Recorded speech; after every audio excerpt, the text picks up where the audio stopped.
Las construcciones pierden su valor histórico al ser remodeladas. No, te puedo decir que no demerita el valor histórico. El valor histórico ahí se encuentra. El valor histórico, digo, si el edificio colapsa totalmente, digamos, se colapsa en su totalidad, pues sí va a perder ese valor histórico porque hay que reconstruirlo al 100%. Tenemos dicho todavía que quizás hay unas partes que se pueden caer. En el caso de San Luis Obispo, como es iglesia, colapsó una parte del techo, se va a restaurar, pero eso no lleva a que el edificio pierda su valor histórico. Ningún edificio pierde el valor histórico al poder colapsar algunas partes de su techo, de sus paredes. Esto lleva entonces a la reconstrucción, sí, se vuelve a reconstruir y sigue teniendo el mismo valor histórico. Simplemente quizás tenga ese parteaguas que diga, bueno, pues esta parte fue remodelada, esta parte fue hecha de nuevo, pero no pierde ese valor histórico. Recordemos una parte y un ejemplo importantísimo.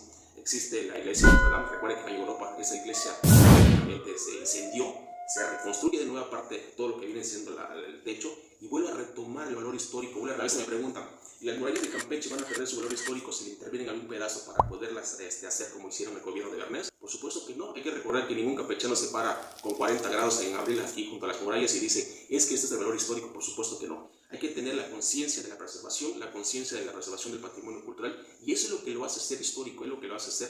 Entonces, sigue siendo histórico, sigue siendo el mismo bien inmueble y se ha retocado en su parte original que colapsó, pero la importancia está en la preservación y en lo que lo hace ser histórico y ser grande como edificio. Y esto aplica también a las diferentes casas que se encuentran en el primer cuadro de la ciudad, ¿no? Algunas de ellas ya los techos, que es el principal pues parte de estas casas que bien se vienen abajo, que colapsan, es lo primero por la humedad, ¿no? Sí, el problema de las casas aquí es un tema muy importante. Aquí hay que comprender mucho el tema de los dueños de las casas.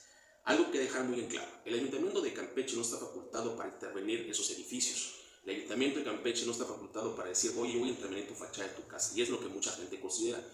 La obligación está en el dueño del bien inmueble, es decir, el dueño del inmueble está obligado a intervenir su propia fachada. Muchos de ellos dicen, bueno, es que me cuesta muy caro el protocolo que tengo que hacer en el Instituto Nacional de Antropología e Historia, pero ahí está entonces la preservación. Tú tienes que acercarte, existe una paleta de colores, el INAH te tiene que dar el permiso, tienes que hacer un primer acercamiento con el INAH para que se pueda hacer un análisis de cómo se encuentra tu casa para poder entonces presentar el proyecto.